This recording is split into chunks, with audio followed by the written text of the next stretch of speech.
네, 할렐루야. 2월 20일 짱목과 말씀 수다의 시간입니다. 오늘 주시는 말씀은 창세기 19장 30절에서 38절의 말씀인데요. 하나님 말씀을 보시겠습니다. 롯이 소알에 거주하기를 두려워하여 두 딸과 함께 소알에서 나와 산에 올라가 거주하되 그 두 딸과 함께 굴에 거주하였더니 큰 딸이 작은 딸에게 이르되 우리 아버지는 늙으셨고 온 세상의 도리를 따라 우리의 배필될 사람이 이 땅에는 없으니 우리가 우리 아버지에게 술을 마시게 하고 동침하여 우리 아버지로 말미암아 후손을 이어가자 하고 그 밤에 그들이 아버지에게 술을 마시게 하고 큰 딸이 들어가서 그 아버지와 동침하니라. 그러나 그 아버지는 그 딸이 눕고 일어나는 것을 깨닫지 못하였더라. 이튿날 큰 딸이 작은 딸에게 이르되 어제 밤에는 내가 우리 아버지와 동침하였으니 오늘 밤에도 우리가 아버지에게 술을 마시게 하고 내가 들어가 동침하고 우리가 아버지로 말미암아 후손을 이어가자 하고 그 밤에도 그들이 아버지에게 술을 마시게 하고 작은 딸이 일어나 아버지와 동침하니라. 그러나 아버지는 그 딸이 눕고 일어나는 것을 깨닫지 못하였더라. 롯의 두 딸이 아버지로 말미암아 임신하고 큰 딸은 아들을 낳아 이름을 모압이라 하였으니 오늘날 모압의 조상이요 작은 딸도 아들을 낳아 이름을 베남미라 하였으니 오늘날 암몬 자손의 조상이었더라. 이제 롯은 아내가 소금 기둥이 되어서 죽었고요. 두 딸이 같이 오는데 그 사위도 어, 장인어른의 말을 우습게 생각하고 세상적으로 바라보다가 결국은 따라오지 못하게 되었습니다. 오늘 이야기는 바로 이제 이 두 딸이 이제 어떻든 이 세상에서 뭔가 씨를 퍼뜨려야 되는데 그럴 수 없으니 이제 아버지에게서 이 두 딸이 어떤 성적인 그런 관계를 통해서 아기를 가져야 되겠다라고 생각을 해서 아버지에게 술을 많이 먹이고 아버지가 롯이 잠들어 있었을 때에 결국은 같이 이제 잠을 자면서 아기를 낳았는데 이제 그 자녀들이 모압과 암몬 즉 이스라엘을 나중에 가장 그 옆에서 힘들게 만든 그런 족속들이 태어났다라고 하는 게 이제 오늘 말씀의 내용의 이야기입니다. 아, 사실은 이 성적인 문제가 성경에서 많이 나오는데 이제 제가 그냥 지나갔지만 롯이 천사들을 만나게 되었을 때에 그 천사들에 대해서 결국 롯 그 소돔이 가장 그 타락했던 이유가 동성애가 난무했다. 동성애 이야기가 계속적으로 나왔을 때다라고 하는 것을 이제 이야기를 하고 있잖아요. 그리고 오늘 이야기도 결국 성적인 문제를 통해서 어떻게 생각하면 이것은 이제 근친상간인데 이러한 잘못된 죄로 인한 것들이 숨어져 있다라고 보여지게 됩니다. 단순히 무슨 아기를 낳고 출산에 대한 이야기뿐만 아니라 욕망에 대한 이야기도 숨어져 있다고 저는 생각을 하고 있어요. 사랑이라고 하는 것, 우리는 사랑하는 자들이고, 우리는 사랑을 해야 되는 사람들이고, 하나님은 사랑이시고, 그러니까 우리는 사랑이 굉장히 중요한 존재입니다.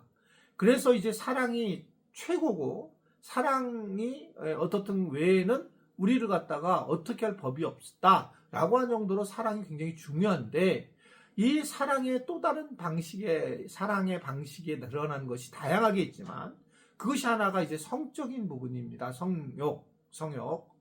그러니까 성적인 부분을 인데 연세가 드시게 되면 이제 성적으로 그래 그 어떤 관계가 다 끊어지잖아요.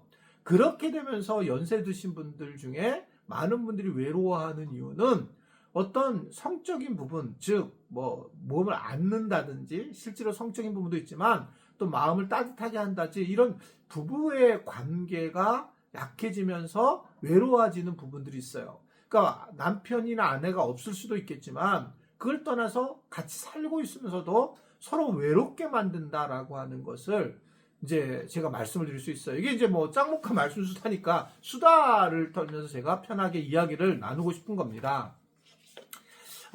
굉장히 많이 그런 걸 제가 느끼고 있는데 나이가 들면서 외로워하시는 거예요. 더 물론 뭐 젊었을 때도 외롭지만 근데 그거는 사랑에 대한 굶주림이거든요. 그러니까 이 사랑에 대한 굶주림을 해결을 하려고 사람들은 정말 애를 쓰는 겁니다. 그래서 자기 배우자도 아닌 다른 사람하고 잠을 자면서 그것을 채우려고 하지만 여러분 그게 채워지지가 않아요. 몸은 채워질 수 있지만 잠깐 계속적으로 빈 마음이 채워지는 게 아니에요. 그러니까 공식적으로 부부가 한 몸이라고 하잖아요. 한 몸이 되는 싸움이 되게 중요한 겁니다. 한 몸이 되려고 한 마음이 되려고 정말 서로 애를 써야 돼요. 그래서 이제 교회가 부부 사랑 학교라고 한 이유는 사랑을 배우는 것이 부부가 출발해서 배워야 하는 거다. 근데 이거를 둘이서 해결하려면 너무 어려우니 이것을 도와줘야 되는 헬퍼가 필요하고 상담자가 필요해서 이제 제가 지금까지 30년 가까이 이 일을 해왔다는 거죠. 일을 하면서 느끼는 것은 부부는 정말 누군가가 도와줘야 한다라고 하는 거였어요. 그러니까 사랑하는 것은 결국은 우리 둘이 하고 싶은데 둘이 하고 할 얘기가 너무 많으니까 어려워진다는 거죠. 그래서 이 부분이 되게 중요하고 그래서 다시 한번 나이가 드실 분들도 이 부분을 솔직하게 나는 어떻게 때 사랑을 느껴 나도 어떻게 느껴 그래서 이 부분을 회복을 해야 되고 만약에 이제 그렇지 않다면 저한테 톡을 보내서 부부 사랑학교를 몇 팀하고 해야 돼요. 그걸 숨길 얘기가 아니고 드러나서 연세 드신 분들도 이것을 해서 나는 이렇게 할 때 사랑을 느껴. 그럴 때 이제 삶에 대한 희망과 소망을 갖게 됩니다. 이 동성애에 대한 얘기도 언젠가는 제가 하고 싶었는데 이런 자리에서 주일 설교 때는 너무 이제 많은 분들이 계셔서 여러분 동성애는 구별을 해야 돼요. 동성애는 동성애라는 행위와 동성애자와를 구분해야 됩니다. 그러니까 동성애자는 우리가 사실은 이 사람들에 대해서 그대로 인정해 줘야 돼요. 동성애자는. 근데 동성애는 우리가 무지무지 반대해야 될 문제라는 겁니다. 성경도 잘 보시면 동성애 행동하는 것에 대한 얘기를 하는 거예요. 오늘도 보면 동성애를 하자라고 하는 사람들의 이야기 서로 사랑을 나누자, 섹스를 하자는 얘기인데 그러한 행위는 무조건 잘못된 겁니다. 그건 죄입니다. 그러나 동성애자는 우리가 함부로 판단할 수 없다. 뭐 우리가 여러 가지 의학상으로 이게 진짜 타고난 거냐 아니면 나중에 된 거냐 우리는 모르겠어요. 그 부분은 다양한 의견이 있는 거예요. 그런데 하나님이 만드실 수도 있고 아닐 수도 있고 다양한데 적어도 그래서 이 동성애자로 태어난 것에 대해서 우리가 너는 왜 그래 하고 잘못됐다라고 이야기를 하지 말고 그거는 그냥 인정하고 그러나 동성애를 해야 된다라고 할 때에는 왜냐하면 이 땅에서 그래서 생명을 날 수 없는 상황이 되는 거잖아요. 그거는 진짜 쾌락만을 얘기하는 거잖아요. 저는 이 부분은 죄라고 생각해요.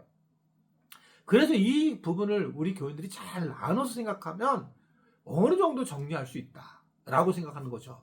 그러니까 그래서 그럼 동성애를 반대하냐 안 반대냐 이걸보다 동성애자와 동성애하는 것 성적인 행위에 대해서 구별을 하게 되면 명료해진다. 그러니까 결국 이 지금 소돔은 동성애를 하자는 얘기니까 이거는 정말 죄악이죠. 이해되시죠? 이런 잘 정리를 해서 우리 교인들이 바른 관을 가지고 있었으면 좋겠다. 기도하겠습니다. 하나님 아버지, 동성애에 대한 이야기를 잘 나누어 듣고 우리 교인들이 잘 이해했으면 좋겠고 더 나아가서 어떻게 우리가 부부 생활을 해야 될지도 잘 깨달을 수 있게 하여 주셔서 서로 외롭게 그렇게 이 땅에 살지 않게 하시고 서로 배려하고 서로 영적 싸움을 잘하면서 한 몸이 되면서 서로를 이해해주고 서로의 몸을 아껴주면서 아름다운 그런 만남, 아름다운 그런 사귐이 되도록 마지막까지 주님 앞에 갈 때까지 그러한 은혜를 누릴 수 있도록 주님이 함께하여 주옵소서. 그런 결단을 하고 그런 배려를 하는 우리 교회 부부들이 되도록 은혜를 베풀어 주옵소서. 예수님의 이름으로 기도드리옵나이다. 아멘.